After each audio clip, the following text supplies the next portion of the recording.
You found us through fly fishing. You'll stay for our passion and the community. Welcome to the Wet Fly Swing podcast. Yeah, but he doesn't get it. How come fly fishermen don't get it? You only haul with the short power snap. Look for where people walk and the insides of bends and hunt those. The roof blew off and the interior walls got sucked out and the trees are just coming up. And I mean, he's clearly not going to clear the trees. It is not a fly fishing story. It's a story about me trying to understand my brother through fly fishing. Welcome to the Wet Fly Swing Fly Fishing Show, where you discover tips, tricks, and tools from the leading names in fly fishing today. We've been waiting for you. Follow our guests, follow us on Instagram, and share this episode and the love if you enjoy this podcast. And we are live in 3, 2, 1. How you guys doing? Doing pretty good. Thanks for having us, Dave. You know, Dave, I'm honestly, if I'm going to be honest with you, I have a little bit of anxiety. This is kind of new territory for me. So I figured I may crack a beer for anxiety's sake. Does that work for you? Oh, heck yeah. There you go. I love that. That's the crack. That's actually the sound I was going to do intro the podcast with, a beer cracking. But I love it. I was like, have you thought about doing this before? You know, it might loosen people up. Yeah, you know, we always do. The funny thing is I definitely have had plenty of beers during the podcast, but a lot of these we do early in the morning, you know, earlier. So typically it's coffee. Fair. It's good to be the second podcast here. So. Yeah, the second wave is definitely good, and it's I mean that's the kind of the funny thing is that, you know, what is too early to crack a beer? That's the big question of the day. I know it's noon where you're at, so we're gonna count that. Yeah, actually it's still 11, so I'm not quite. I always say I use the 10 on the river. I always use the 10 a.m. rule. If you're on the river, as long as you wait till 10 a.m., you're doing okay. Good deal. So, all right. So we got Yosemite, and we were just I was talking to somebody yesterday about more like climbing, and I asked him. I said, what is the greatest? You know, how does Yosemite rank as far as climbing?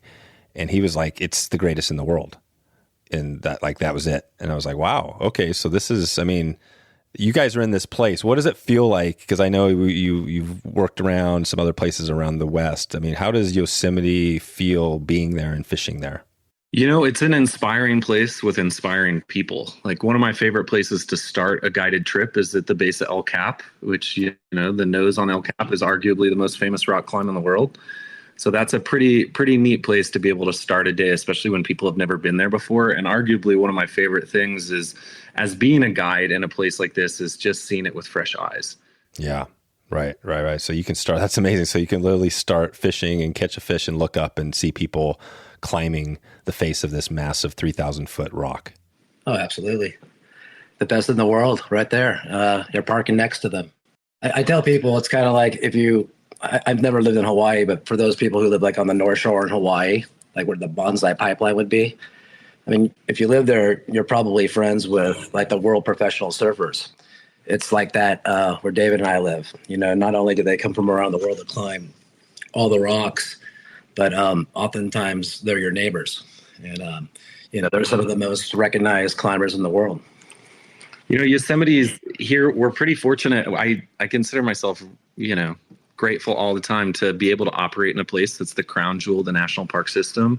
You know, we get about 4 million visitors a year, the majority of which come in, you know, the summer months here. It's been a little bit of a crapshoot this year just because we got rid of our permit system. So it's definitely been a packed park, but, you know. Oh, wow. One of the things I like to remind people is, you know, there's always opportunities to be had that are right under your nose. So just don't be lazy, be curious. You know, I tell clients the 5-minute rule. You want to park, you want to walk from your car, you know, just try to do a little bit of exploration, because it really is, even during some of the busiest days that have been this summer, you know, Greg and I have been able to do hikes where we don't see anybody. Right. That's it. That's that stat, whatever it is, like 95% of the people that visit national parks don't go 50 feet from their car, something like that. Yeah. And like 70% of all visitation just stays in Yosemite Valley. Yosemite Valley is a 15-mile long valley.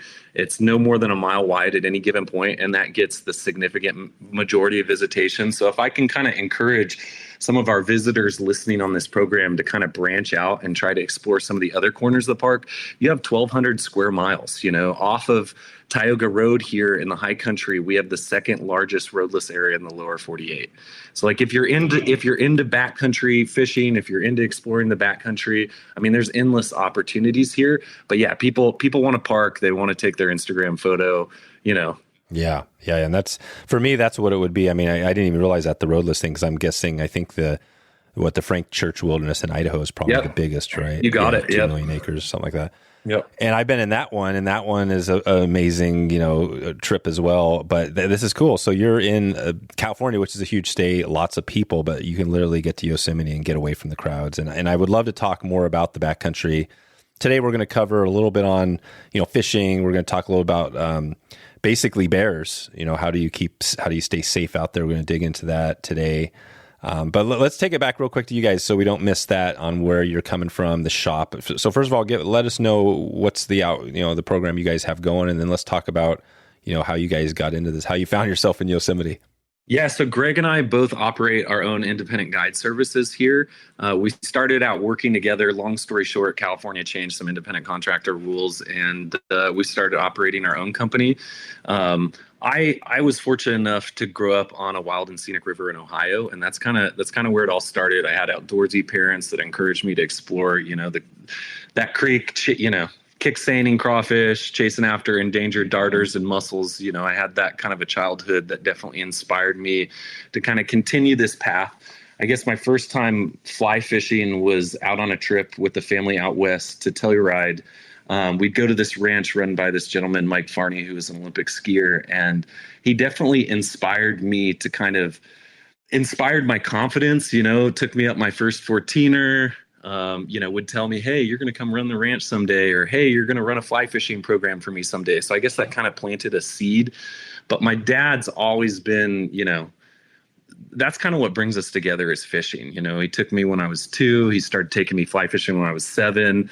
Since I think if I remember right, there was like a 3rd grade paper or something where I was like, I want to own a fly fishing outfitter service when I'm older. So it's kind of living the dream. And then I serendipitously ended up here in California when I was about 15, 16 years old.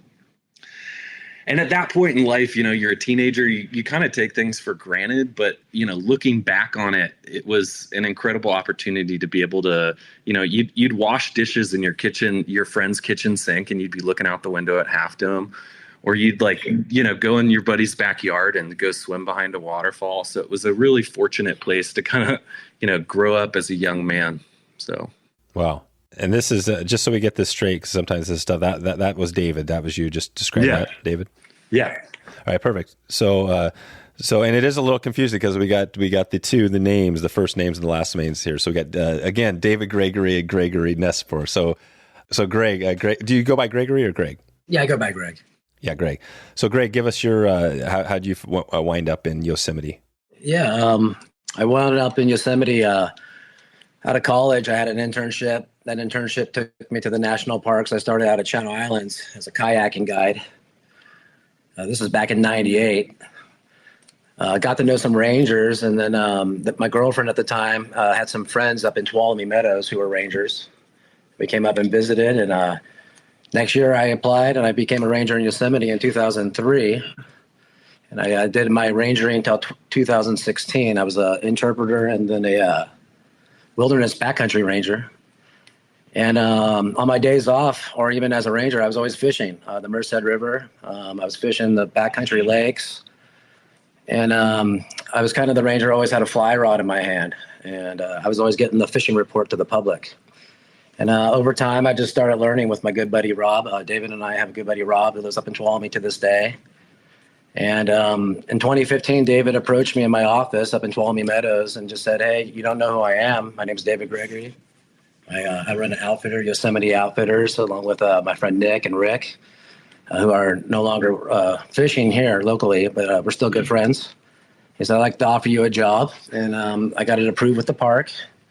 And on my days off, I was taking people fishing. And I started doing that in 2016. I did that. I liked it so much that in 2017, I decided just to start guiding full time. And I've been doing that off and on now here in California, a little bit in Oregon, and I just really enjoy it. And throughout my career in fly fishing, which is a relatively short career compared to David, I've only been fly fishing about 14 years. It's taken me to wonderful places, and I always come back home. Yosemite's always been home for me, and it's been 20 years now with about 5 years of a gap. And I just love working with David. We're out on the water all the time. We don't see a lot of fishing pressure here, and it's just wonderful. Yosemite's got gravity. It always brings you back even when you try to leave. It's just one of those places that's that special. And then really we're fortunate, a lot of the people, we're next to all these major metropolitan areas, and a lot of Southern California heads to the east side, but the West Slope, we don't get a whole lot of pressure. So the majority of the time when we're out on the river, we don't see people, which is one of the best things. That's something that I think both of us look for when we're out, to have kind of a wilderness experience. And there's all types of water here. This year's been incredible because of the amount of snow. The Merced River is just now starting to fish because it's been really high compared to normal years. But, the early season, we have all these small creeks, and I'm talking small stuff that you would never even expect fish to be in. That's for like our clients who really like to cast. If you like to challenge yourself, casting. But you have lakes if that's your thing, but we have a lot of water. This park is 750,000 square kilometers. And so it's, they'll say it's bigger than Rhode Island. I'm not sure what that means, if Rhode Island's just a really small state or if we're just a really big national park. But it's the watershed of the Tuolumne and the Merced Rivers. It's all its tributaries. That's what makes the national park boundary. And it's phenomenal. The creeks go on for miles and miles. Right. And you guys have, and it sounds like there's not a lot of guiding or even fishing pressure. And is that mainly just because it's known for the national park and people don't quite understand the resource there for fishing? People put the blindfolders on, right? We're a world famous rock climbing destination. It's iconic waterfalls and rock landscapes captivate visitors. But so often I bump into people in the park and they're like, there's fish here. I didn't even know there was fish in the Merced River, So even with us, we get an innate amount of beginners, right? People that kind of go on the family vacation and say, well, what do we do now? A lot of last minute phone calls, a lot of people that are saying, hey, I watched her run through it, or hey, I saw somebody do this on the river. And so, I consider myself pretty fortunate to be able to have those opportunities to teach people for the first time and hopefully create a lifelong angler. But really, for whatever reason, I don't know why, I think you're too busy looking up and you're not looking down at the river, which can be a blessing too. It's a good reminder to do that even for some of our experienced, folks that come out on the river. But for whatever reason, people don't think about fishing when they think about Yosemite, right? Yellowstone has a storied history. There's outfitters on every corner. Arguably better fishing, but it's one hell of a backdrop here. Right. Wow, this is cool. And and Yellowstone isn't that far away, Roy, when you think about it. It's a little bit of a drive, but you could cruise up kind of northeast from there and head into Yellowstone. And you are going to get a lot of pressure there because it's known for its fishing and even everything around Yellowstone. But this is great. So I think for me, I would be thinking, we're coming in, we're going to do a backcountry trip. It seems like that would be awesome to get the backpacks ready, get the gear, and just go in and just disappear into and is that kind of the way it is when you get out there? Are there fish kind of scattered in any stream you check out? You can find some fish, or how's that look? There's countless miles of rivers and creeks, but there's 250 fish-bearing lakes. So really, if you want to, point your finger at a map and kind of explore your curiosity, more often than not, you're going to find something that's arguably user-friendly and a beautiful place to backpack, but that has fish, right? Yeah, or even for the day trips. You just start walking down the creek and, you're in the wilderness, once you go around that corner 50 feet, and you get away from the road, you can't hear the cars anymore. Even just a 4 or 5 hour trip could take you to a wilderness setting, even if it's just for the day, Right. So that's easy to do too. What is, bears, and then there has been some stuff in the news. I think, I think it might have been Yellowstone, but there was like a bear death, somebody died up there. But let's talk about that a little bit, because I think that's something I wanted to cover today is just, and Greg, you mentioned it. You spent your time working with the parks. I'm sure. What does that look like? Like how? First of all, are you seeing bears, and then how do you stay safe if you're in the backcountry with the bears? Yeah, absolutely. Yeah, yeah. In fact, I live in the town of El Portal. There's a bear down there right now, and it's somewhat habituated. It's gotten some trash, down in the Forest Service dumpsters. People are leaving trash, and they're closed, actually, the sites, because they got flooded out this year. But even in the park, there's habituated bears. In the backcountry, you're required to carry a bear canister, and it's not only for your food, it's also for all your scented items and trash, your toiletries, things we don't think about often. Soap, just these are the things that have a scent. And but yeah, I want to give a shout out. There's a few rangers who have been doing it for over 20 years. Like my friend Ranger Roni. She's been chasing bears in the valley and trying to get. It's bear management is really just human management, to tell you the truth. And every night you have 5,000 people coming into Yosemite Valley, whether they're staying at a campground, whether they're staying at a hotel. They come with food, they come with toiletries, they need to empty out their vehicles. And these are the rangers who are there every night, a new group of people, the same thing. It kind of reminds me of Groundhog Day, that movie. Yep. But because of these rangers and because of the bear management, and because Yosemite is a more popular park, I do believe they get more funding because of that, simply alone, from places like the Yosemite Conservancy and stuff. We don't see as many incidents as they used to.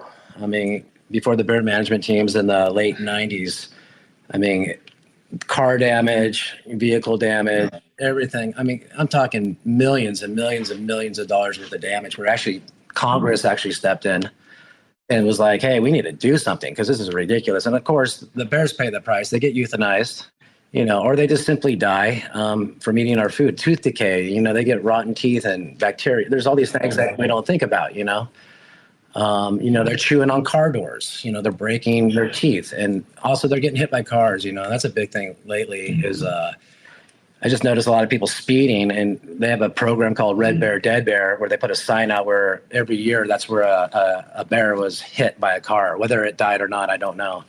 But I had a client last year, my good client, Charles Allen. He called me up the next day. He's like, Greg, I hit a bear going to Tuolumne, and I wasn't really speeding, but it took off into the woods. Do you think I killed it? And unfortunately, I told him probably, I can't imagine if you broke something that it's going to survive, but it's a big deal. I see people speeding, you just got to take your time. It's a windy road. But food storage, it's pretty serious. They get euthanized if they become habituated, if they start chasing people. There's never been a fatality in Yosemite. In fact, to my knowledge, there's never been a fatality from a black bear. Okay, I'm not talking grizzly bear. They no longer exist in the state. Okay, they used to be in the state. That's our California state mammal. So there's no grizzlies anymore in California? There's not. And, people come here with a fear of bears. Like Greg said, there's never been a fatality in Yosemite's history. So it's kind of an irrational fear. You're better off playing whatever the Powerball or the lottery that's, billions of dollars right now. That's not a fear. You're not actually allowed to carry bear spray here in Yosemite, but bear canisters are required, right? It's an important tool we use because the habituation with food is one of our biggest concerns. They're not going to eat you. That's never happened. That's not a concern here. I've been charged in Yellowstone by a grizzly. That's a whole different story. I've never been afraid of a Yosemite bear, right? Yeah. Okay, because that is one of the misnomers you hear about. It probably depends on the area, but you always hear, okay, you've got grizzlies and you got black bears. Grizzlies, if you get attacked, again, you're not going to get attacked. But if you did, you pretty much just, curl up in a ball and let the grizzly walk away. But they say black bears, you fight back because they're trying to eat you. Are you saying that's not really the case? Not in Yosemite, at least. I'm not going to say it's not happened because it has somewhere, right? But it's a lot of our fear of wildlife in this country kind of placates into Hollywood movies, right? It's a lot more dangerous to hop into our vehicle. The number one way I think it's the number one way to die in Yosemite is from a vehicle accident. Probably. Yeah, it's up there. Or drownings on the river, right? You've got greater concerns than the bears out there.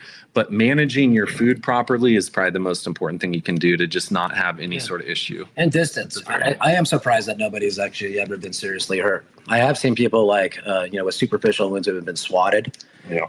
But it does surprise me, but that's also because you have every ranger in Yosemite, it doesn't matter what department they're in, they're all doing bear management. The most important person is probably the trash truck driver, removing the trash every day. And then, of course, you have the wildlife staff, but then you have the campground rangers. They're all doing bear management. So it's a collective, job. And it's really successful in Yosemite. Unfortunately, in some areas, it's not, just usually because of the lack of the resources. I was a backcountry ranger, and I met people from all around the world. And, there were a couple of things in the backcountry I would let slide. Oftentimes, you might find people with the wrong permit. I could maybe let that slide because I knew there was space back there. And also, if they're 12 or 15 miles out, you're not going to really say, hey, I'm walking you out. I do know rangers who have done that. It's crazy. But one thing is, if you don't have a bear canister, you were to walk out. I didn't tell people twice, and that's because, we have to keep, wilderness is wild, right? It's wildness. And we got to keep the life, whether it's the bears or whatever it calls home out there, we got to keep it wild. David and I are big, educators of leave no trace. We talk about that in our trips, like, hey, we're going to be walking along the river. Of course, we're doing some damage. You're always going to be having some type of impact, but let's limit that impact and we educate, just like we do when we teach somebody how to fly fish. We're constantly educating them. So. Yeah, that's good. What is, just describe that, like proper food storage? So you have a canister, and there's probably, there's different sizes, different types. Does that just mean you're putting everything, your garbage, or do you have multiple canisters? How are you? And then talk about that. Yeah, 2 people go backpacking for 3 to 4 days. One bear canister, you could probably get away with it. I'm actually getting ready to do the John Muir Trail, and my girlfriend and I are taking 2 bear canisters because we plan on almost 3 weeks. So, just more volume, but all food. They say in Yosemite, if it goes in your mouth or if it goes on your body, it goes in the canister. So all the food, all the toiletries, all your trash. What about going out of your body? Yeah, human excrement, people are using wipes and things. All that has an odor. Even the excrement is technically supposed to go in there. How I do it is I collect a lot of different bags from all the food items I eat. And I triple bag things. Now you can use a wag bag, but Yosemite is pretty cool. Like you can actually bury the human waste. Okay. But you remove the toilet paper. So yeah. Okay. So that's good. So like I'm getting ready for the Whitney area. I got to take it all out. And that all has to technically go in a bear canister. So you pack it carefully. So when you ask like, how do you do that? Carefully. But you triple bag it. You actually get wag bags, for that trip. They even issue them to you at the different wilderness locations where you get your permit. But yeah, you just store everything. Now, during the day when you're with your food, like I'll leave things out of the bear canister. I don't always have to get in and out of my bear canister. I'll leave my lunch at the top. It's on your back. Yeah, but the thing that you can't do, and I saw this quite a few times as a ranger. In fact, a good ranger back in the day, a good friend of mine named Matt. He was a very gregarious guy, great guy. He just got married after David Gregory here this spring. But he would find like scout groups, for instance, or larger groups, whatever they might be. I don't mean to pick on the scouts, but they kind of have a reputation for not always being the most food savvy, if you know what I mean. But he would like just sit on the packs because they would go off and do like a day hike or something, or go check out the view, and they would leave their packs, but the bear canisters were in there. They're not odor proof. And so he would just lay on the pack because one of the issues is, a bear will just come and rip your pack to shreds. And believe it or not, a few years ago, this was kind of interesting. There was a bear. I've been told this bear's got old and has died. But there was an area closed because this bear understood bear canisters that could roll them off a cliff and they break. They're designed to kind of like famous bear in Yosemite near Snow Creek. And I know it's part of the sponsor. That's awesome. All that, but they're designed for the bear to kind of roll around and kind of hit and blah blah blah. But it's when they're tossing them off like 100-foot cliff, they break. And they actually closed the whole area. And rangers went up there, like Ryan Leahy and all these rangers who used to do bear management, and they would go up there and they make sure that people weren't camping in that area. They would make sure that the bear just had no opportunities for food, and it worked. But now that area is open again because I guess that bear has lived its life. And they're incredibly intelligent animals, and unfortunately, sometimes that intelligence leads to them getting euthanized because they outsmart humans. There's a significant overlap between the dumbest of humans and the smartest of bears. Right. So they have to you got to design something that kind of works for both. Yeah. Yeah, the bears. That's the thing. I'm not sure the evolutionary, looking at that, but when you look at a skeleton of a bear, it looks eerily like a weird scrunched up human. Yeah. It's like it's kind of weird, but so yeah, they're smart animals and they're smart enough to figure this out. Yeah. And there's only 400 to 500 in all of Yosemite. So I get people all the time that are like, "Are we going to see a bear today?" I go, "If we're lucky, right? You have 4 million visitors and 400 bears. You do the math, right?" I even got a call a couple weeks ago. "Hey, can I sign up for one of your bear tours?" And I'm like, "Bear tour?" Right. Okay, this is like one of those, how do I explain this? Well, ma'am, Yeah. Yeah. Yeah. If you see a bear, Yellowstone's the park. They call it the Serengeti of North America. Yellowstone is known for the buffalo jams and seeing the wolves and the moose and the elk and all that. Yosemite, you're going to see squirrels, you're going to see deer, but like if you see a bear, it's a good day. It's a good day. Saying that, last year I was on the Merced and I was working right behind my client. And I turned around and there's a bear crossing the river, like probably 30 feet behind us, and got a photo of it. It was pretty cool. But I tapped him on the shoulder, said, "Hey, just one moment, take a look behind," and just minding its own business, just crossing the river. It was great. Like I had a couple years ago, I was fishing this Abbey Lane spot that Greg knows pretty well. And I'm fishing with clients. We go to, step out of our vehicles. My client almost steps in a giant pair of steaming bear dung, and I go, "Okay, well, they're down here eating grapes right now. There's a decent chance we see one." And sure enough, we start fishing that hole. We catch a few fish, and this bear goes down to swim in the same hole we're fishing. It jumps in like a dog. It shakes off, and it was a juvenile bear, right? So it's still kind of playful. And this thing literally sat on the bank next to us, picked up a stone, and started playing with a rock in its lap. And at that point, I was like, "Okay, guys, stop fishing. Like, this is one of the coolest things you guys are going to see. Like, there's no, like, you're focusing on the wrong thing right now. I've never seen this before." So, yeah, we're pretty fortunate. I've had them walk across logs behind me. It's always kind of a treat when we get to see bears here in the park. That is cool. Well, let's, so fishing, you mentioned this a little bit, and we're going to talk on this a bit, but what are the species that you guys, like if somebody's coming in for a trip, where are you hitting multiple species out there? Talk about that a little bit and the sort of techniques you're using. We can. So there's 5 different species here in the park. The native species is the rainbow. We actually found some populations that have steelhead genetics with NOAA a few years ago as a part of that study. But rainbows are the native species. We also have golden trout, which are, our state fish native to the Sierras.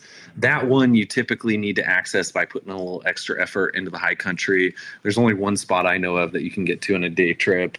We have cutthroat, which there are very few populations of in the park. But that's kind of a special thing to go chase. We have tons of brook trout, right? East Coast brook trout. They kind of taken over a lot of these lakes. And then we have browns, right? The Loch Levin, I believe, was the first trout that was first non-native trout that was brought here about the turn of the century. And then I think we had the German brown that was brought in a few years later.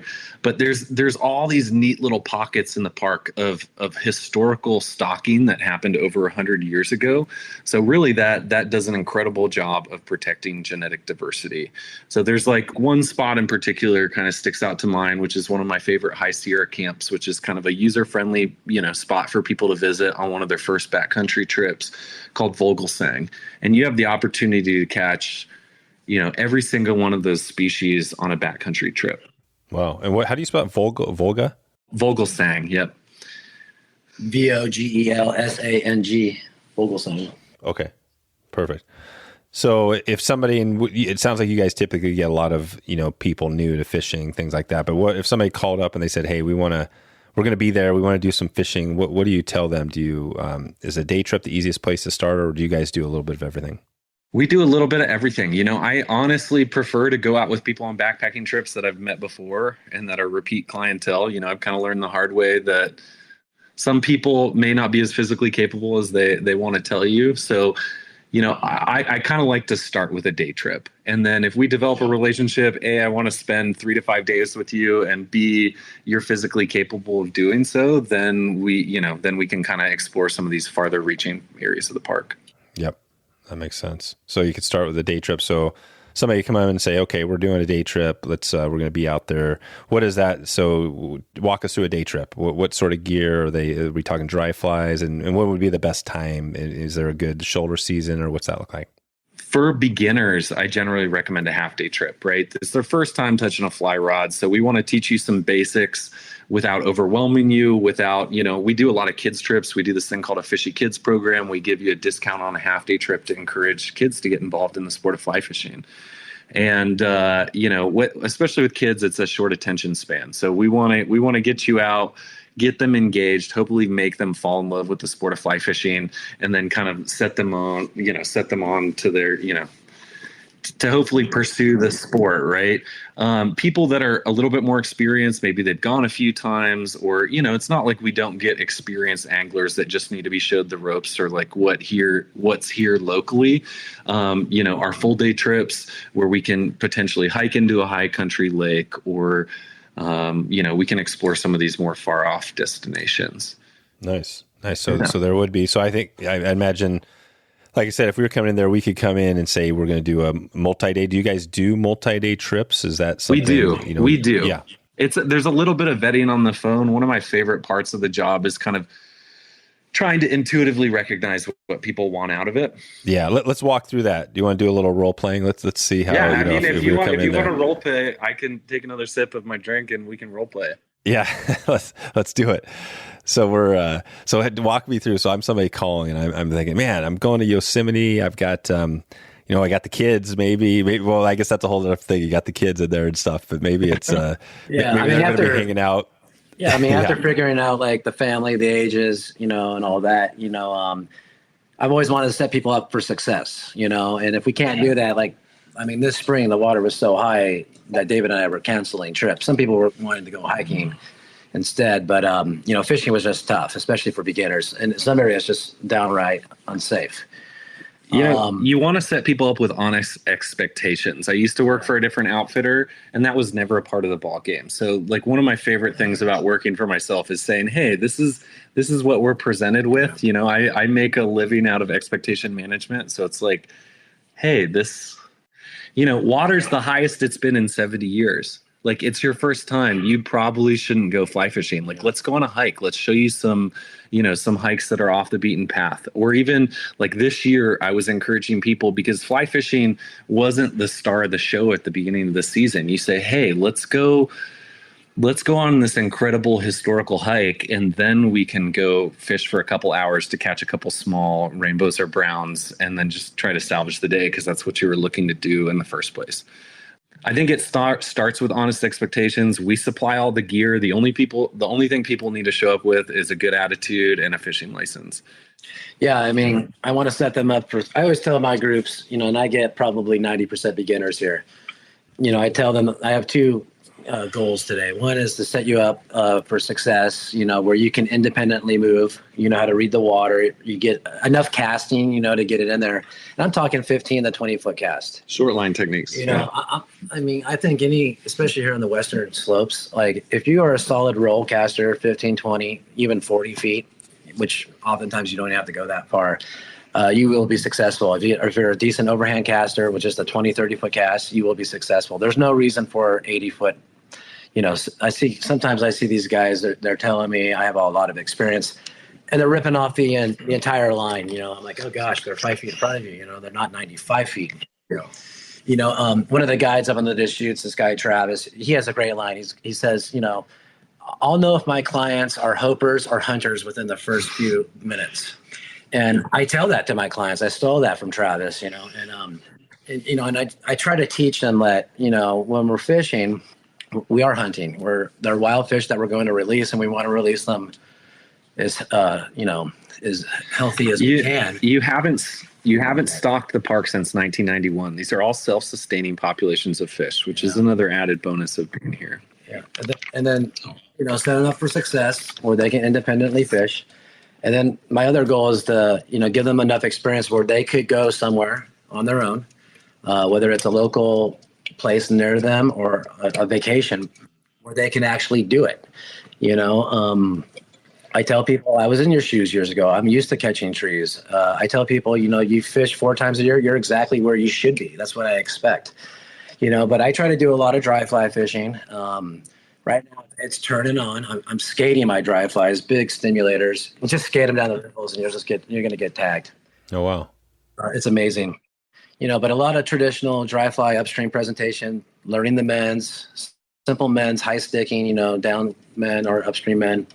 Can I step back into role play for a second? So you're calling me. Maybe you don't even know when you're going to come visit, right? You're like the dream client. This is flexible, right? We're going to allow the guide to kind of set you up for success, right? Yeah, exactly. Tell us when to come there. Yeah. So June and July, arguably the most reliable months to come here as a beginner. It's very hard outside of this year, which was the anomaly. It was like the outlier of all outliers, right? Mammoth Mountain is still open for skiing. They just announced that they're going to be open 100 days from now for skiing, right? They have over 700 inches of snow this year. This isn't a normal year. I kept telling people that on the phone, right? But on a normal year, you call me in the winter and we're like, kind of, hopefully we're above 100% average annual. And you go, so when should I show up? You should show up in maybe June, depending on the winter, but June or July. You really can't go wrong. A lot of times in August, the water temps get too warm. You want to fish the Merced in August, you're already reaching 70 degrees. We really try to never fish a river when it's over 68. We're going to send you into the high country. We're going to hike into the high country lake. We're going to go to the Tuolumne. But in fact, the last 3 years, the Tuolumne up at about 8,000 feet has reached 70 degrees in August every season. So like this year, even though it may not have been the best for business for Greg and I, it's all of our systems are so incredibly healthy. Fish are fat and happy, and we're happy. So yeah. Just looking at the rivers themselves, so the Merced, you've got some pretty names that we've heard before, right? And is it kind of, you start down low, so June, July, so basically April, May, there's just too much snow, no access. Is that kind of what happens? And then the same thing on the other end? There's always places you can go. Is it going to be tight casting in trees? That's kind of frustrating. Is it going to be one of these smaller tributaries or creeks? I just want to be honest with people to say, hey, this is not optimal conditions. Like we're talking optimal conditions here, right? In April and May, sometimes I'll do floats down on the lower rivers. That can be an incredible time to go do a float on the lower river. That can be an incredible time to fish the Merced, right? The Tuolumne is never going to be open in the high country by then. We're blessed here in California. Greg and I wear wading socks the majority of the year. Like we have beautiful weather. We have a year-round fishery.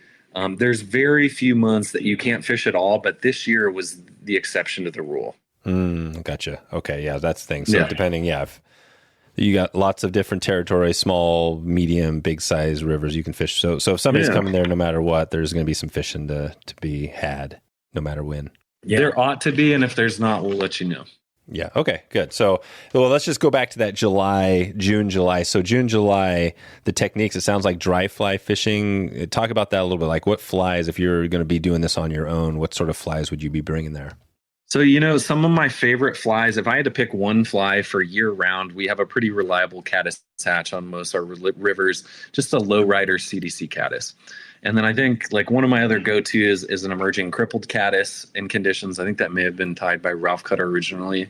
Ants for the high country. You hear that repetitively. They're hard to see, but they crush it.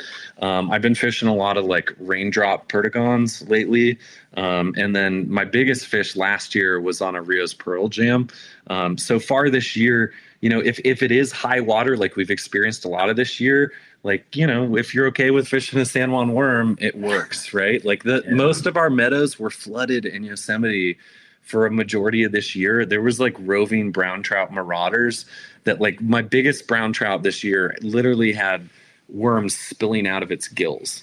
So if it's high water, you can get away with fishing something a little bit more gaudy or one of those kind of basic patterns like a San Juan.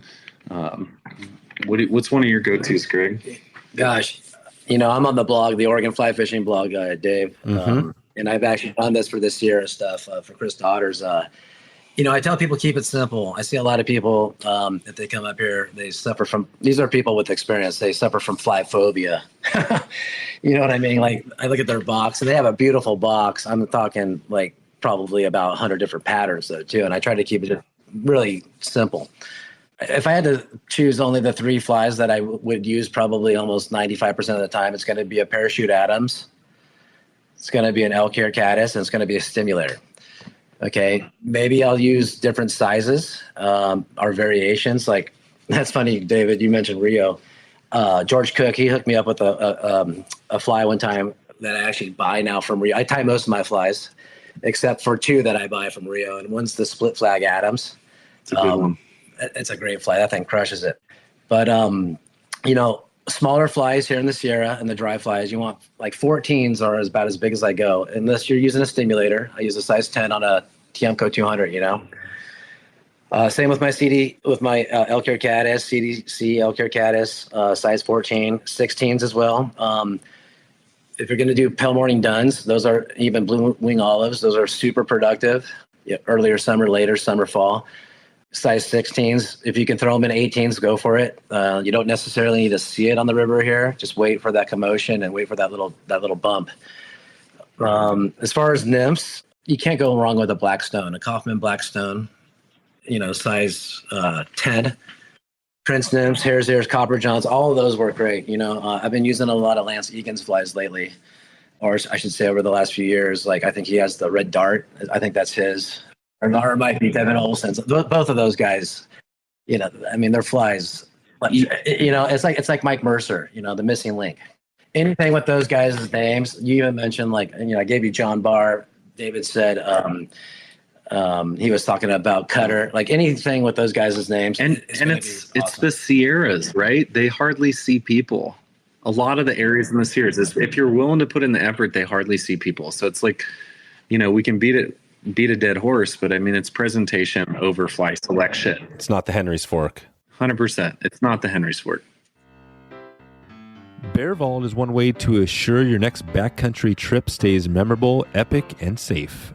BearVault builds a rugged polycarbonate locking canister that keeps bears and other wild animals away from your food. This in turn keeps your food safe, keeps the bears safe, and keeps you safe. I've got a classic story that I've told a few times about the bear taking my backpack while up in Alaska. I had my lunch and some snacks in there and just went up around the corner to fish for a bit. And when I got back, it was totally gone.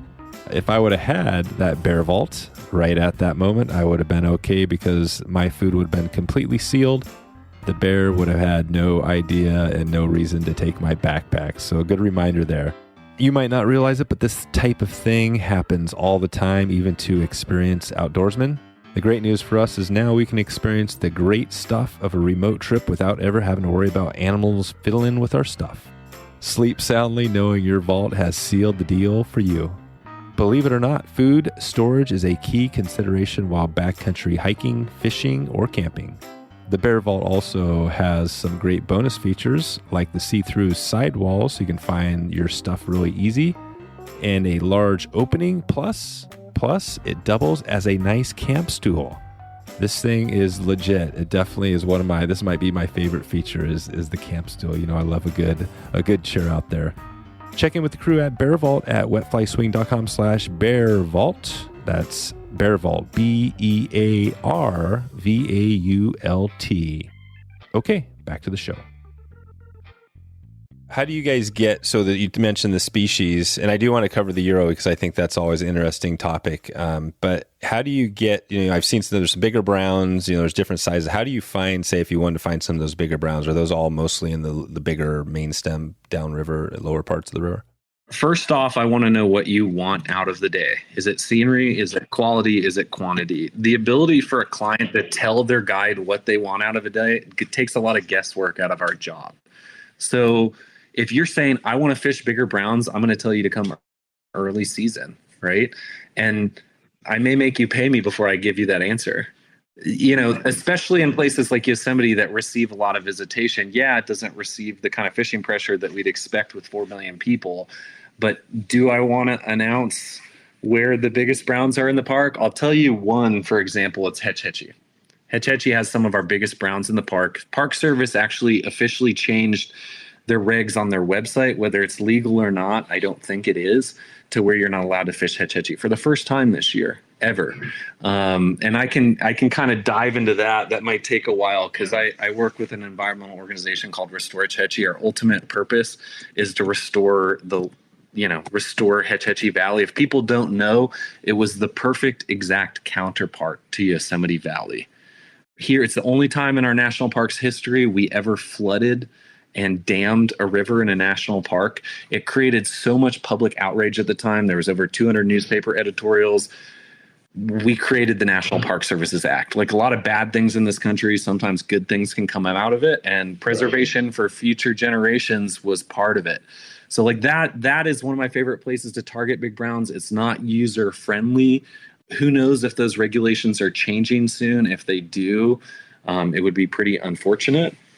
But that's one of the places you can find big browns. In any slow meandering water ambush structure, right? Browns are the assholes of the river. They're going to inhabit the structure. They're going to ambush prey.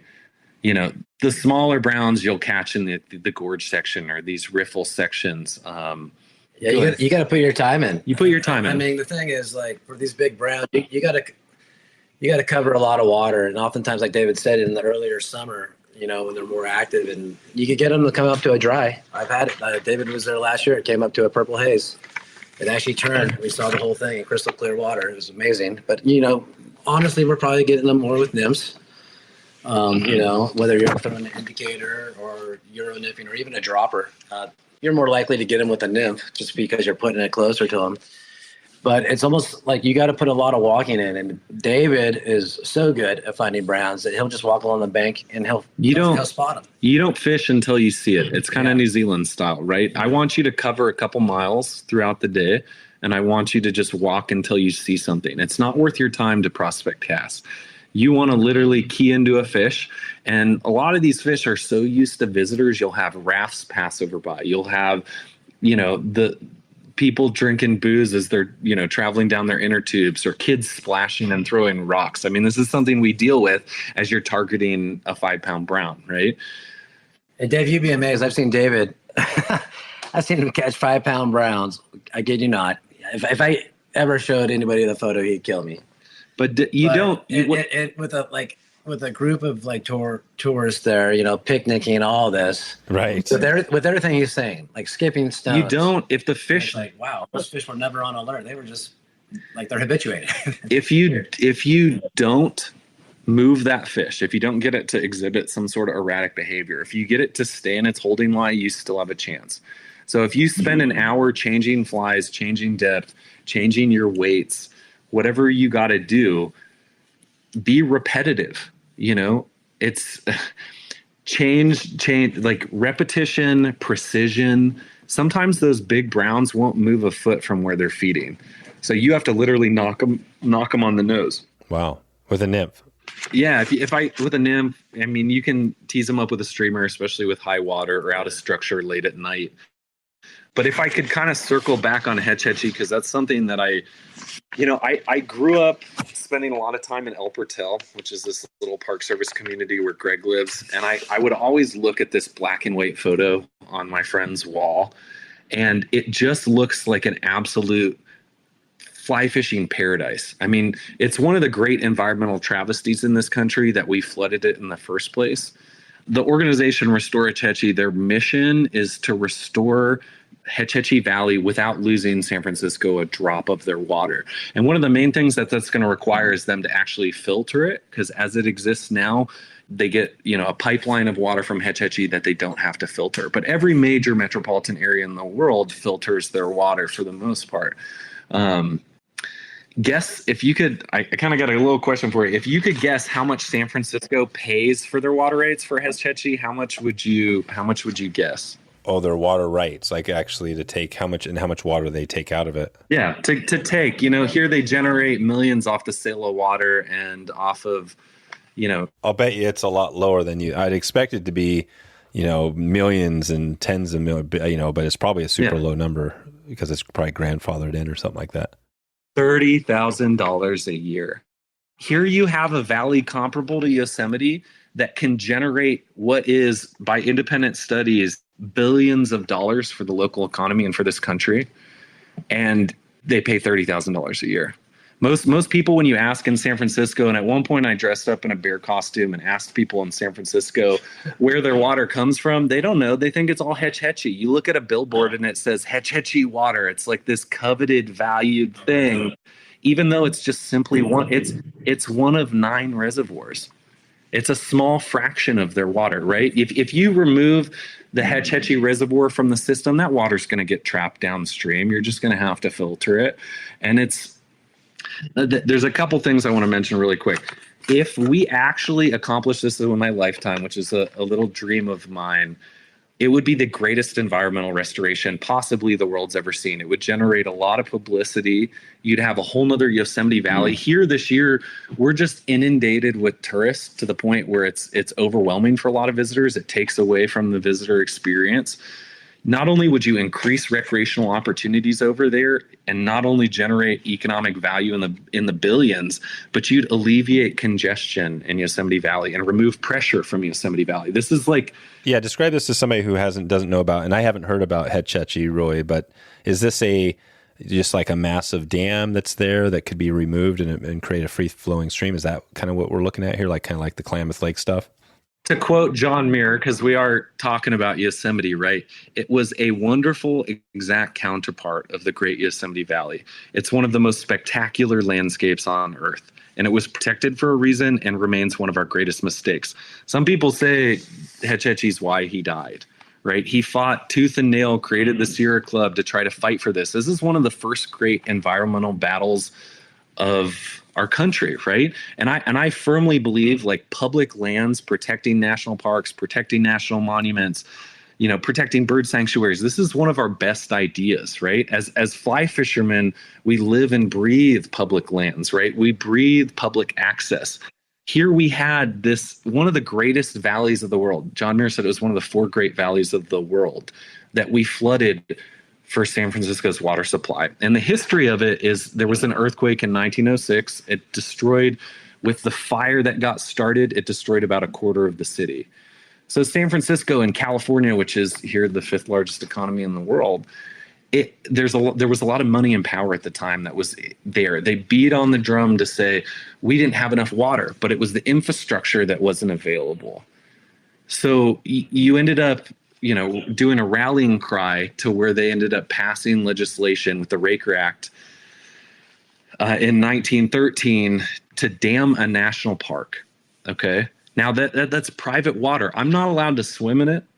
Apparently now I'm not allowed to fish in it. Yeah, I don't understand that one. I don't understand it. You're not touching it. You can net the fish. You're not allowed to fish below. You're not allowed to camp in it. I get it. Well, hold on, Dave.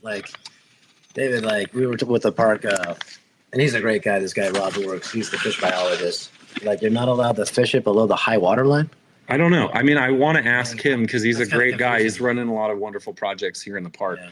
But I want to ask, is this rule going to go into law? Is this something we have to follow? Because I grew up fishing this reservoir, and it's a trophy brown fishery.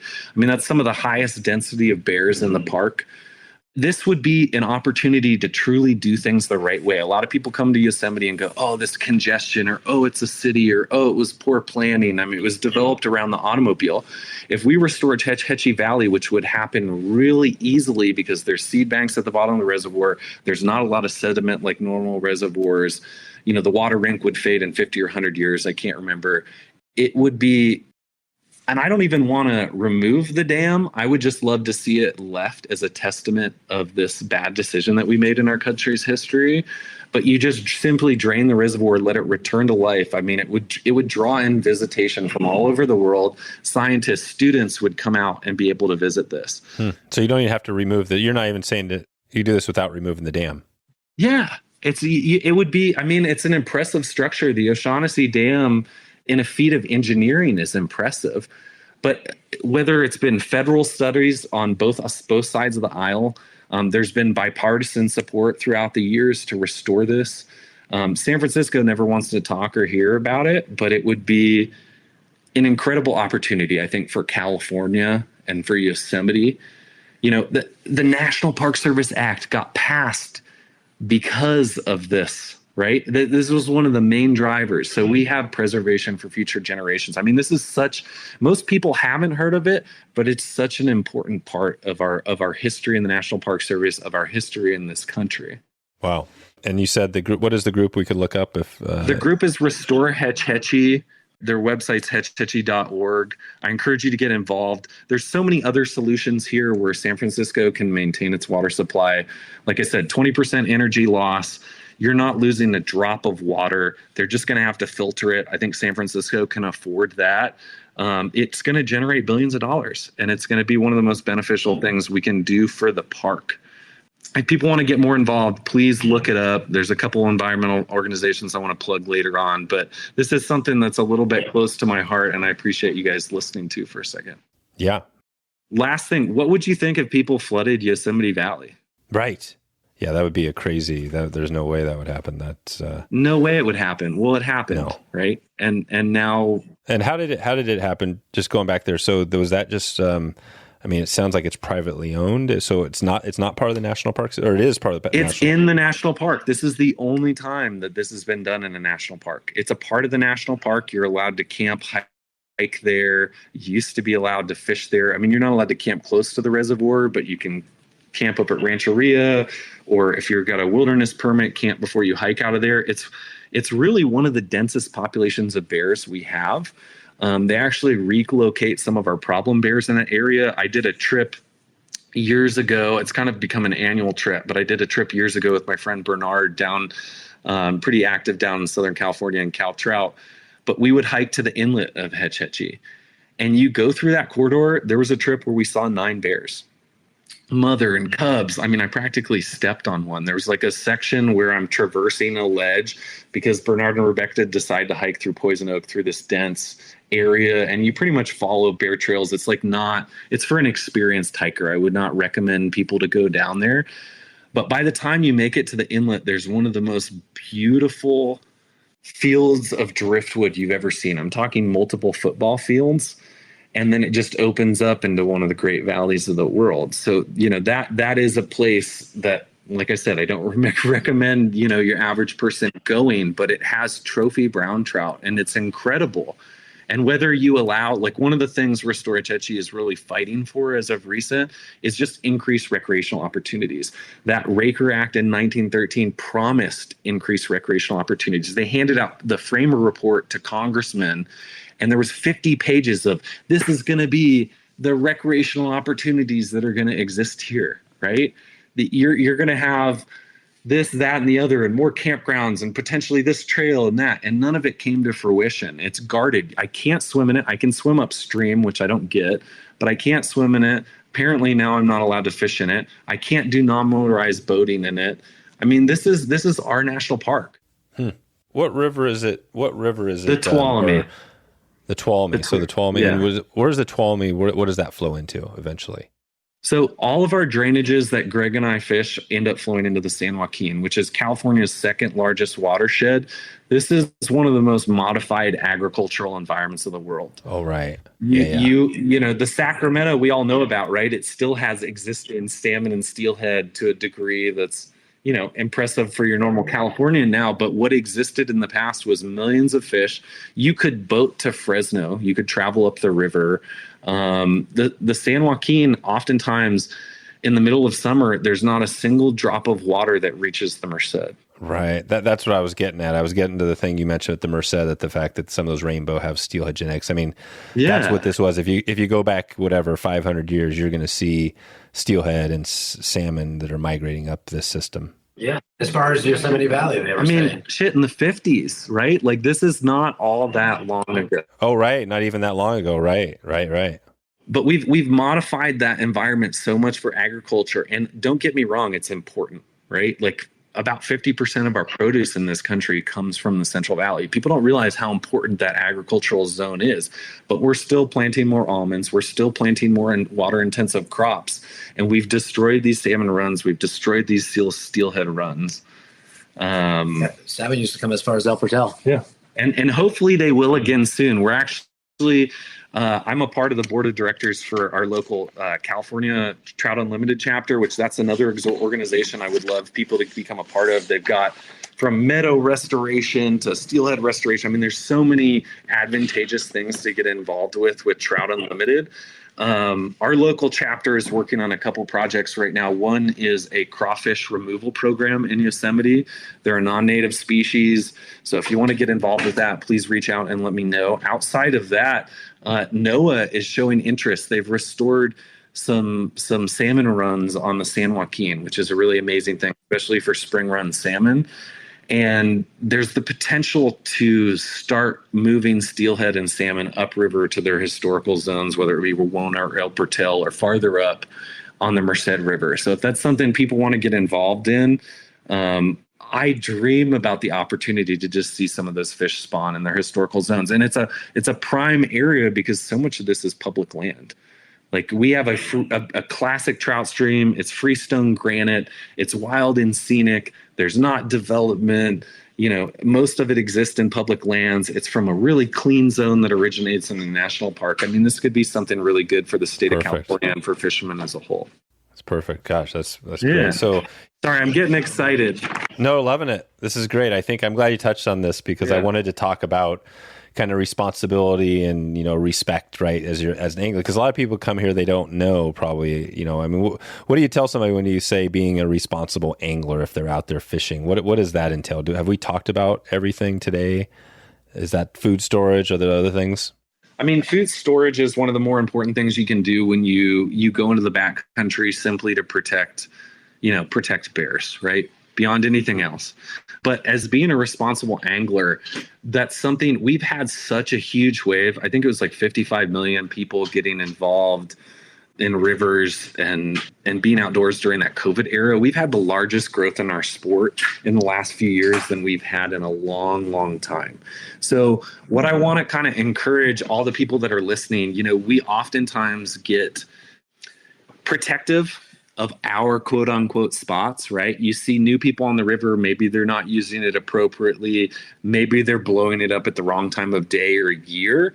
Like instead of getting angry at those people, if I could encourage your listeners to just take the time to take them under their wing, like a little bit of kindness, a little bit of generosity goes a far way. Like teaching your son's friend how to fly fish could change their life in a positive way, whether it's mental health, whether it's getting outdoors, whether it's developing an appreciation for rivers and protecting rivers in our future as this country. That's not a bad thing, but like pick up trash, lead by example, take somebody under your wing. If they're squeezing the out of a fish when they hold them, like show them the right way to do it. Keep them wet, right? Like don't squeeze their internal organs. Don't touch their gill plates. Like there's so many things. Hold your breath as long as you take the fish out of the water, right? There's tonic immobility, which I see all the time. People laugh when it's like fish tickling, right? But I'll show my clients how to properly tickle fish or how to like lift it on its backside to take the hook out. How do you do that? How do you properly tickle the fish? How do you do that, David? This is getting towards my nickname here in Yosemite, which I don't think I should share publicly. The fish tickler? Is that?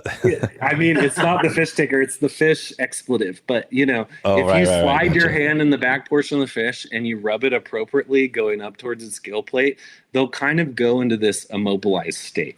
I mean, this is an ancient Native American way of fishing. So rubbing them on their back or on their belly? Rubbing them on their belly. Rubbing up on their belly towards their gill plate. I feel like I need to crack another beer as we're talking about this, but so tickling's a real thing. Look it up. I swear it works. Fish tickling. Also, tonic immobility is kind of famous in sharks, right? But I truly believe from just experience that if you handle a fish upside down, they lose their balance. They go into this immobilized state. So often I see people just squeeze the out of fish. And then that's when, that's such a teaching opportunity to just come in and say, hey, we're practicing catch and release. We're using barbellic hooks. We're doing this with intention. Yeah. Do you guys do nets? Do you guys use nets out there? I'm 50-50. If I'm targeting huge fish, it's a good thing to bring a net. But also at the same time, I prefer handling trout and keeping them in the water. I use that little fish removal tool. He builds a wine cork thing with a coat hanger. When we're catching 8 to 10 inch brookies all day or browns, it works great. You're never touching it. Yeah.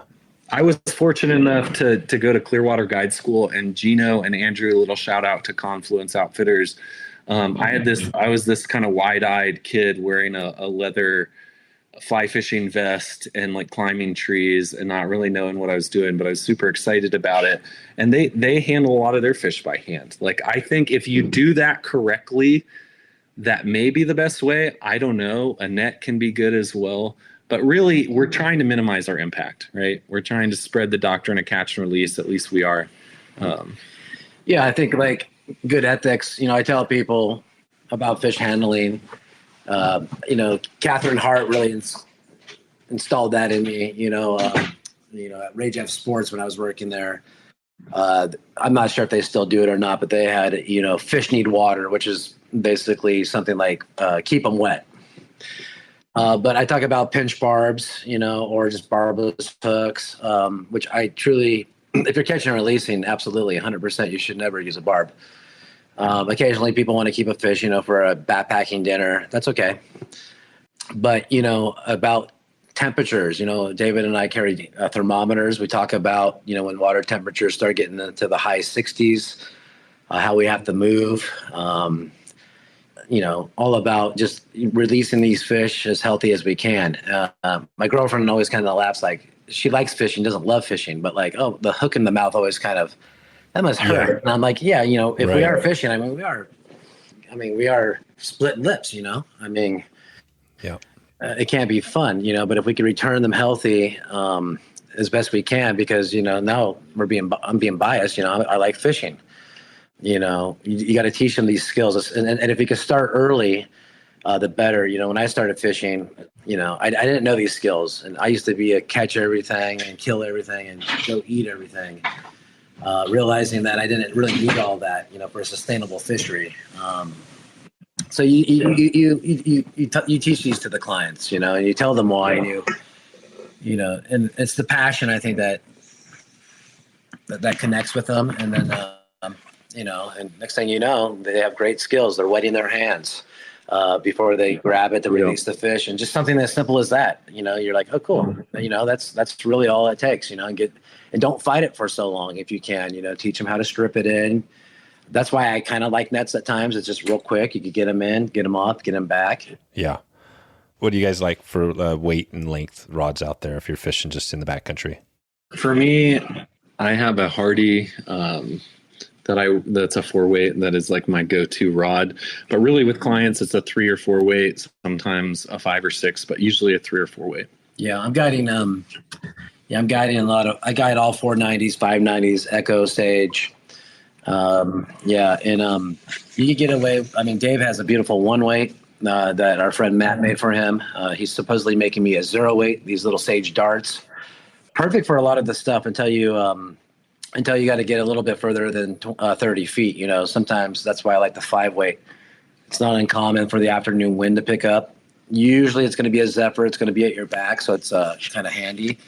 But in the high country, it's kind of in the afternoon starts kind of doing this eddy thing. So you have the wind coming from every direction. And that's why I really like either a 4 or 5-weight, 9-foot. Just to have, and honestly, because I have a lot of beginners, I overweight my lines. I do that by either using an SA line, which they're already a half a weight overweighted, or I'll just throw a simple 5-weight line on a 4-weight. It helps them with the cast. They can develop their loops better or even feel the load better. But it also punches through the wind. Now saying that for dry fly fishing, I'll also have that little more sensitive rod. Maybe something a little more delicate, like a Sage Sonic or something, just to give a better presentation if we're looking for, some kind of light presentation, delicate dry fly, light tippet. 5 to 7X is what I'm primarily using. When you use a 7X, when are you using 7? What's that? I never use a 7X. I'm using 7X on the smaller creeks, especially when they're real skittish. I try to keep my leader length about 9 feet. So my clients I use tapered leaders so my clients can do it. Personally, if I'm on a trip and some fish are being real skittish or they're seeing, no line on the water, no fly line, just leader, I'll go 7X and I'll go as far as 12 feet here. It's rare, though, that I'm going longer than 9 feet. And I could get away with 5X. If you're nymphing, I do a lot of stuff with a bobber. I mean striking again. Sorry. Yeah. I stole that from Chris Daughters. People are going to hate me for that. But this strike indicator, I use tapered leaders with my clients just so everything is casting a little easier for them. If you're a good caster, I'm doing a 0x butt section, the straight 3x. Usually 2 heavy tungsten beaded nymphs like Prince nymphs, maybe some split shot if it's faster, anywhere from 8 to 10 feet. Euro nymphing. You also got hundreds of Prince nymphs. Yeah.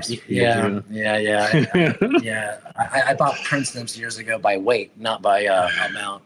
Still use them. Yeah, I bought a couple pounds of Prince nymphs, but me and my buddy Robert still going through them this day. But Euro nymphing. You were mentioning that earlier. I was working at Radio Sports during the time that the Shadow X was coming out, and I was doing a lot of fishing under the shoots with Mariusz Lebowski, who's one of he wasn't the designer of the rod, but man, did he do a lot of testing, and I was fortunate enough to fish with him quite a bit. He taught me pretty much everything I know about Euro nymphing. There's a little bit of a learning curve, but once you kind of understand how to control that fly better, it's deadly. It really is. Yeah. And I'll see Mariusz occasionally, and he's still into it. The guy's a fish magnet. He'll outfish everybody 100 fish to 1, no problem. But he's constantly evolving, whether it's the leader material. I mean, I don't even know where he's at. Last time I saw him, he's like, this is stuff you can only get in like in Eastern Europe kind of thing. I'm right. Like, oh yeah. He's got the end. He's from Poland, so he's got family back there. Oh, that's right. Friends. Yeah, he's from Poland. But I mean, I'm not joking. The evolution of the Euro nymphing, especially the leader, is at the time, this is like 5 years ago, it was changing by the month. It was like, I got a setup from Devin Olson. It's basically 27 feet of maxima down to like, whatever you want to put with a little cider to straight floral carbon, and it's deadly. And once you actually pick that up, that sensitivity, especially with a Euro rod that has a really sensitive tip. Yep. I mean, you can feel everything. If you're bouncing on the bottom, if it's a fish hitting, it's incredible. It's not my favorite. I think most people would say, hey, the dry fly, watching the fish come up and actually eat that fly is like the most exciting because you see it. What's your favorite way to fish, Dave? My favorite way, I'm kind of, I fish the Deschutes. I mean, I've always been into, the dry flying's always been my struggle. Dry fly. I mean, I love dry fly fishing, but it's always been kind of a struggle for me. I've always loved nymph fishing, and swinging flies, of course. I mean, that's kind of, but I think where I'm at now is it's kind of cool because I'm, kind of traveling around a little bit and thinking like, okay, where's the next place that we're going to go and try something different? So we're doing this Euro thing. I've done a little bit of Euro nymphing, but Pete's going to really get us dialed in. Yeah. I'm no expert, right? Like Euro nymphing is still a little bit of a foreign language for me. I've tried it. I had the opportunity to fish with George Daniels years ago. And nice. I just realized like I don't set half as much as I should. Like regardless of like, how we're fishing, especially with nymph fishing, like I don't set half as much as I should. That guy's a machine. Yeah. Oh, right. He's setting all the time. Yeah. Yeah. Yeah, Amy Hazel, she fishes the John and Amy Hazel, years ago. She got in the Euro nymphing, and in the case of the Deschutes, it's because we're not seeing the bug hatches anymore, and she was guiding at I think she still is guiding, but like she got really good at Euro nymphing. I was following her on her blog and all this stuff, but like she was resorting to it because she couldn't catch as many fish as they used to dry fly fishing. Because of the whole disaster with the water coming out of the dam on the Deschutes and all this stuff, it's like we had to resort to this to catch fish because we weren't getting them to rise. That's kind of what I took through reading her different reports, and then, like thinking about that, it's kind of sad, And I'm seeing the same kind of thing on the Merced, like. There's hatches that are dying off, right? Like the October caddis used to be something that I looked forward to the most throughout the year because it's big flies and it's late season. And I generally try to get some of my more experienced clientele out here then. And it's almost non-existent anymore. So like, this is one of the things I kind of wanted to mention. I'm going to get depressing for a second, right? All right, let's do it. There's been a couple things that have kind of driven me towards like, this is the time to act. Like we cannot play a passive role as anglers anymore. When I was in the Czech Republic, I got my first grayling a few years ago, and I stumbled into an Edward Berczynski talk at a university. If you guys haven't looked up Edward Burchinsky, he's an incredible photographer that kind of covers our current mass extinction. If you guys don't know about the Anthropocene, it's our fault. We are currently in one of the sixth great mass extinction on this planet. And I'm going to spew off some facts here that some of you may tune out or not, but according to the World Wildlife Fund, we've lost 70% of our wild animals since 1970. I've looked at other facts too that say we've lost at least 50% of all of the animals on this planet. We've severely degraded over 75% of the land on the planet. 1 million species are facing extinction. Our current extinction rate is 1,000 to 10,000 times higher than our natural rates. Over 75% of crop varieties have disappeared in the last 100 years. If we stay on track, California's freshwater species will be extinct in the next 100 years. 90% of our marine fish stocks are fully exploited or overfished. Reefs, as we know them, could disappear by 2050. 25% of our bumblebees are at risk of extinction. They produce a good portion of our food. By 2050, researchers believe there will be more plastic in the oceans than fish. So like these things are disheartening, right? And it's happened in a relatively short period of human history. But I think it's really important to just take responsibility. I mean, so many of us, you've either got money or time. So if I can ask the audience, like if you've got one or the other, throw it at something you care about, right? You don't have to get involved with your local Trout Unlimited chapter, although you should, right? You know, if you throw a donation at American Rivers, they knocked out some 65 dams last year. Like that's money well spent. Like find something you care about, even if it's teaching young kids how to fly fish, right? Like this is not business as usual. Like you shouldn't, you know, it sucks because like, especially with insect loss in our country, it happens gradually or it's like dwindles year by year. Like that, one of the things that made me fall in love with fly fishing was this green drake hatch on the Green River, where my buddy at the time and my dad went out the upper Green near Pinedale, where I'm going to be in a couple weeks. It was magical. Every single fish in the river started rising. I got my first 20 Pleasance brown. Like it captivated me. It captivated my heart. It's part of the reason I'm here. Like my buddy that was with me, I haven't stayed in contact with, but I think he guides on the Henry's Fork now, right? Like that day potentially changed a couple young men's life, right?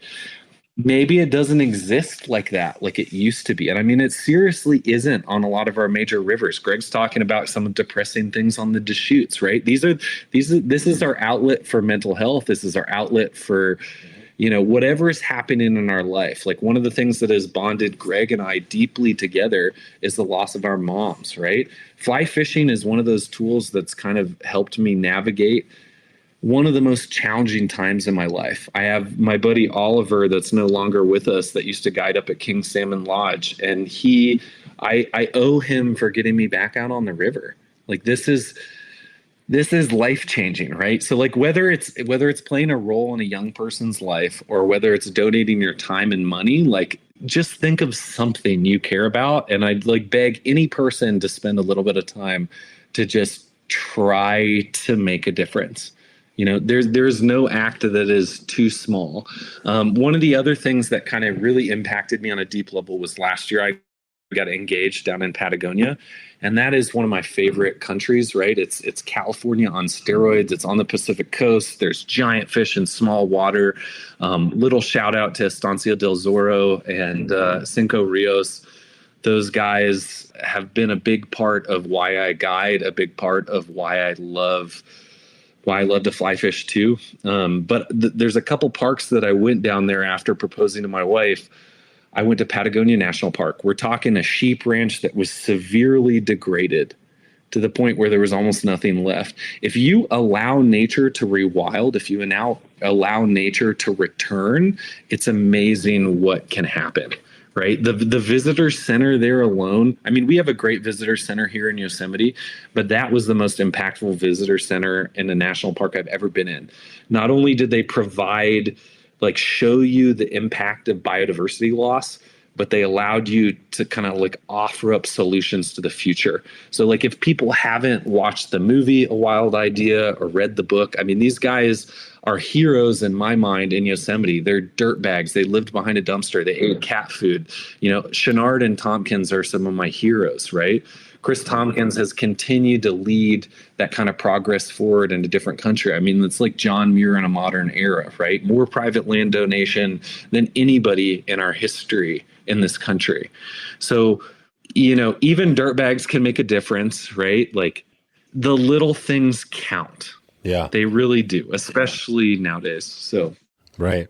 That's good. No, that's well said. I think I think that's, even though there's there's a lot of stuff going on, it sounds like you're still optimistic. Do you feel optimistic still about looking ahead and knowing that, you know, people can make a difference? You know, it depends on the day, right? I'm sitting there waiting for my client the other day, and the guy across the street's throwing cigarette butts on the ground, you know? Yeah. There's always that. You know, stuff like that. Or pessimistic, but or driving past my favorite section in Yosemite and a person throws a glass bottle out the window. You know, God. These are things we deal with guiding in the park, and usually it starts with, I live here. You know, let me challenge why you're doing this. Are you familiar with leave no trace? Well, you said you are, but what are you in fact doing right now? Like, you don't need to crush people. You don't need to make fun of them. You don't need to berate them, but you do need to check people because, you know, forest fire too. Especially now. I get tired of getting evacuated. Yeah. But that's right. No, I think you got to be. Here's the thing. Like, as a ranger, you might come to Yosemite and you might see a mess if you're in Yosemite Valley. All right. We clean it up. That's where 95% of the population goes. It's the 5% of the park. And your average visitor spends 4.5 to 5 hours there. Okay. They go to the lower fall, they go get lunch, and then they go sit in traffic. They go home to San Francisco. Okay. Whether they come on a bus, whatever it is, that's your average visitor in Yosemite. Okay. I was fortunate enough. He's no longer with us. I worked with mentors of mine who are legendary park rangers, and one was Bob Orr. And I'll never forget this training. I was a young ranger in my 20s. You know, I'm in my late 40s now. And he said, you know, you'll be working at the visitor center someday, and somebody's going to come up to you and they're going to say, hey, I got 4 hours in Yosemite. What should I do? And Bob Orr was completely honest and completely real. He said, you look at that person because you're a public servant, and you tell them, go find a place next to the river.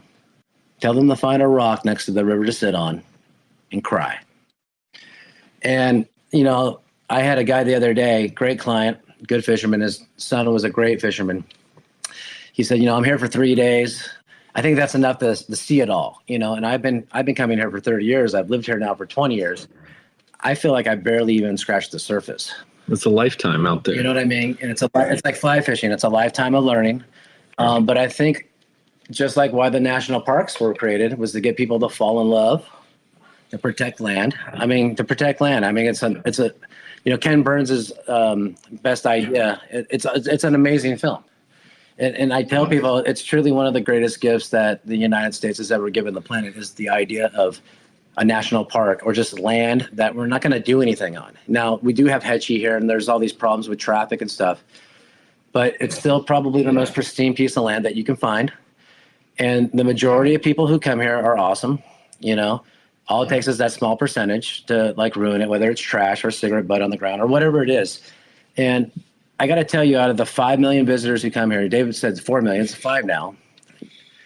It looks pretty damn good. That's because of the resources. It's because there are rangers out there. There are visitors out there. There are people who are stewards. There's a lot of dedicated staff. There's a lot of people that care about it. We also have something that if you want to get involved with, I encourage you. It's an event called Facelift at the end of September. It's kind of like the TED Talks of the rock climbing world. That's awesome. You have inspirational speakers. Beer. You get drunk for a week. Wine. People hit the rock walls. They're hooting and hollering, but they're picking up trash all day. They're giving back to the thing they care about. Yeah, you know, my buddy Kenny started it, probably 20 years ago now. Ken Yeager, yeah, and the Yosemite Climbing Association. And I'm talking, it's a great event where they're cleaning up, you know, not just trash on the road, but administrative trash, you know, stuff that's been out there for a long time. Every night it's raffles because it's got sponsors from like Patagonia and you name it. And it's just a great time. It's, you know, speakers are like, rock climbers who have done the speed record, guys like Alex Honnold. It's an awesome time, but we get involved too. And we're kind of like noticed the fishing guys, and we're always down in like our neck of the woods on the river. And it's a great event, come out, because fly fishers, we are stewards, or at least hopefully we become, right? I can't ever imagine going to a river, like I did go to the river this week and I did see a bunch of trash. I was like, oh my gosh, you got to be kidding me. I can't imagine that I would ever like want to go there and see that, even for those people who left that, and I like to think that it slipped out of their pocket, but no, this was enough trash to be like, no, maybe they were drunk, whatever it was. They're breaking bottles. I was floating down. I can't understand that mentality. I never will. But I also know that's a small percentage. Yeah. You know what I mean? And even people that are slightly misguided, right? Like that maybe care about it or have been there their whole life. Like this week I was floating down the Merced. I'm targeting one of the bigger fish that I've got like trying to headhunt this summer. And this guy eats a mango and throws the mango peels on the beach. Right. And that's, it is biodegradable. It's not the worst of all sins, but I don't want to look at that as much as I don't want to look at a banana peel. And I told him, hey, what are you doing? I live here. And he goes, are you kidding me? That's just a mango peel. And I go, that habituates bears. Like I've got people in the bear management team that would be pissed at you, but like nobody wants to look at it. That's leave only footprints, right? We it's a big problem I have, and I'm not sure if you guide Dave or not. Sometimes people will throw, and I see this, like, I've been on drip boats, but sunflower seeds. Oh yeah. They just start spitting them, and I truly believe in a national park that's wrong, but I believe that's anywhere wrong. Spit them in a bottle, but that's kind of the most awkward part of my job. Yeah. It's like, hey, how do you? Like, like, hey, you paid to be here, but please don't do that. Yeah. You're educating him. Well, and you're educating like right now. That's the cool thing is that we have a lot of listeners all around the country, and there's different levels of all this. But you guys are, you're doing some education, and we've had Leave No Trace on, and we just talked to we got the Dirtbag Diaries. We're probably going to put together some sort of a podcast there with those guys, and yeah. In Yosemite, that's the saying here is the crazier the story, the more truthful it is. I've had people that have literally asked if we're saltwater fishing. Saltwater fishing. Yeah. We're up at 8,000 feet fishing in Tuolumne. I've had two people now that didn't understand that we were in a freshwater fishery. So sometimes it's simply just re-education, right? Yeah. Like it's real. And if I could just say a little quote right now from Teddy Roosevelt, who's one of our all-time presidents he freaking got shot and gave a speech. He's a legendary outdoorsman. But that's right. At any rate, he protected some of the most land out of any president. But it starts with, it is also vandalism wantonly to destroy or to permit the destruction of what is beautiful in nature, whether it be a cliff, a forest, or a species of mammal or bird. Here in the United States, we turn to our rivers and streams into sewers and dumping grounds. We pollute air, we destroy forests, and exterminate fishes, birds, and mammals, not to speak of vulgarizing charming landscapes with hideous advertisements. But at last, it looks as if our people are awakening. So if the audience can awaken, if they can pay that forward, it's progress, right? I mean, that sentiment you could repeat through any generation in this country, and it would hold true. But there's not a lot of time to act anymore. I mean, I don't think there is. You can have differences on whatever side of the aisle. Like at the end of the day, we're fishermen, we're conservationists, we're hunters. We care about the environments that we interact in. And I think that's one of the most important things you can do. If there's one more organization I can kind of plug here, it's American Rivers.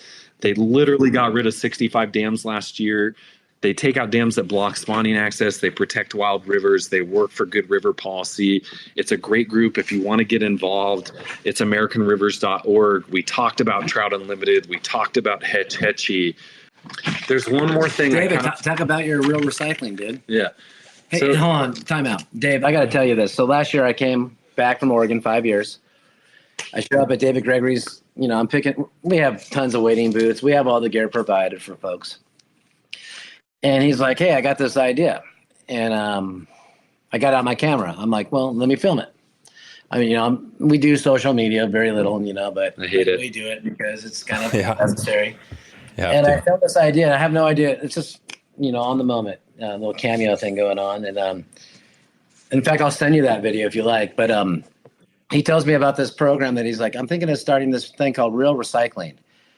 And he thought what it is that we're going to take kids who are underprivileged, whether it be disability, whether it be, some kind of social economic thing, whatever it might be, especially kids in the local community who look at the river every single day. And what it's going to be, Greg, he said, is it's going to be where I'm going to get guides or even individuals to donate functional gear, rods and reels. So really, where we take a kid out. Hold on, buddy. Yeah. Where we take them out, because it blew my mind. It literally blew my mind. He said where we take a kid out for a half day or a full day, and we teach them the basics, to get them successful, to get them independently fishing on their own. And at the end of the day, they get the gear. And my jaw dropped. I was like, that's amazing. And I contacted Chris Daughters, the owner of the Caddisfly and Oregon blog. And I said, hey, Chris, can I get this on the blog? He's like, oh, you let me know what you need. I'll plug that because it sounds like a great idea. And it's phenomenal. And I know David's done it down in Chile, but we have a couple local kids here, just because of whatever reasons, they have some handicaps and some, things going on. Some social economic things and all that kind of stuff too, and maybe even some developmental issues. But they love the river and they love fishing, and we're taking them out and we're giving them gear, and we're setting them up for success. And hopefully, these are the new stewards. These are going to be the next, maybe even guides if we're lucky. Who are going to be what I call the guardians of the miraculous, being the rivers that we fish. How do you places we go? How do you not get behind that, right? Like regardless of Real Recycling and what I want to do, this is something you take to your local community. This doesn't require any sort of waiver. This doesn't require a background check, although it might if you get involved with Real Recycling. You take whatever is sitting in your garage. I know guys with storage units full of gear, literally. Right. Excuse my language. A storage unit full of gear, right? So just sitting there. It doesn't get used, right? We're all obsessed with having the new toy or having, the brand new gear, or that cycle, that repetitive cycle of feeding into the new stuff. What happens to the old stuff? We need to recycle it. You need to pay it forward. You need to put it in the hands of somebody that's actually going to use it. Because if it's collecting dust, it doesn't serve a purpose.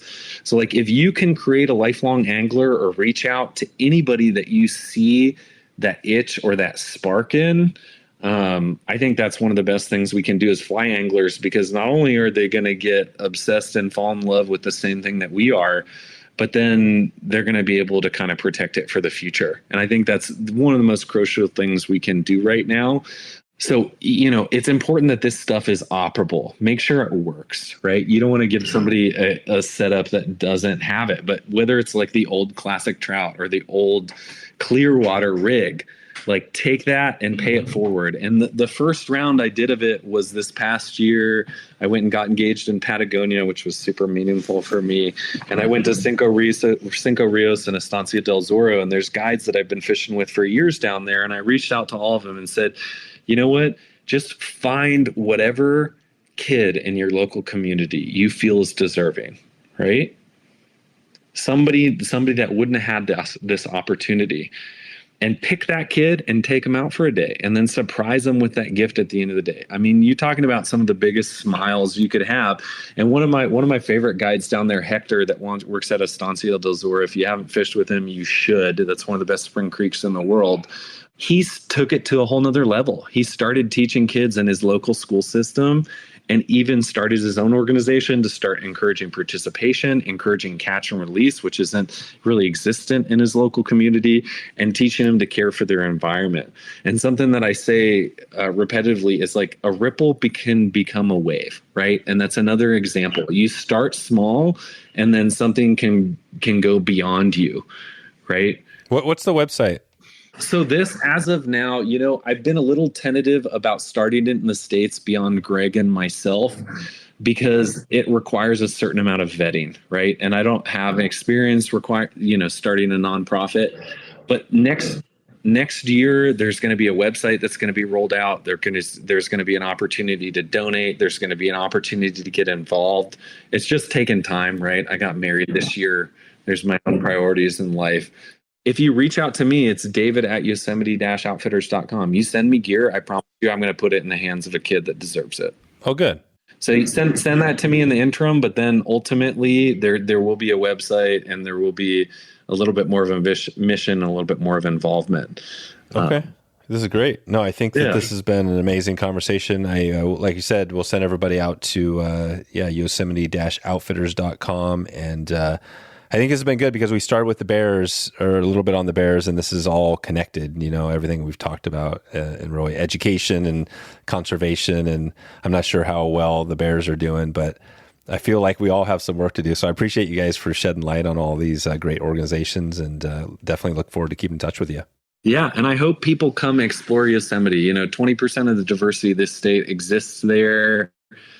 There's a lifetime of opportunities that are presented, right? Like, you have to go to Yosemite Valley, you have to experience it, but try to branch out, try to put in the effort, and you will be rewarded. This is such a magical, user-friendly place to interact outdoors. Yeah. If you're planning a trip there, like we talked fishing and stuff, but if you're planning to go there, is there a resource website? You just go to the National Park Service, or what do you recommend if somebody hasn't been there and they want to plan a trip sometime next year? The all-encompassing one is National Park Service, right? You look up Yosemite, they've got from user statistics to backcountry references to fishing regulations to whatever. You're going to have the most information there. And then recreation.gov, however much Greg and I hate it, is the tool you use to make reservations. So that's something worth looking into, and make them in advance, right? Like wilderness permits 6 months in advance are what you should do for kind of planning for the future. Most people end up waiting until about a week ahead of time, and they do that 40% of remaining permits to try to get out in the backcountry, which is also good. We used to be able to walk up day of and see what's available and then just kind of travel on a whim, which is how I love to do it. But it's recreation.gov now, for better, for worse. Yeah, perfect. Good stuff. All right, guys. Well, we'll be in touch, and thanks again. Yeah, thanks, Dave. I really appreciate your time. Appreciate what you're doing. And thanks for letting us and talk with you for a while. That is a wrap. You can grab all of the show notes at wetflyswing.com. And please follow us on Instagram and share this episode out with someone you love. Please send me an email, dave@wetflyswing.com, if you have any feedback or want us to put together an episode on this podcast for you. Check in anytime. I hope you enjoyed this podcast and would love to meet up with you on the water. We have new fly fishing schools going all year long and all around the country. So if you want to connect, let's do it right now. All right, time to get out of here. I hope you have a great evening. I hope you have a great morning or great afternoon wherever in the world you are. And I appreciate you for stopping by and checking out the show today. We'll talk to you soon. Thanks for listening to the Wet Fly Swing Fly Fishing Show. For notes and links from this episode, visit wetflyswing.com.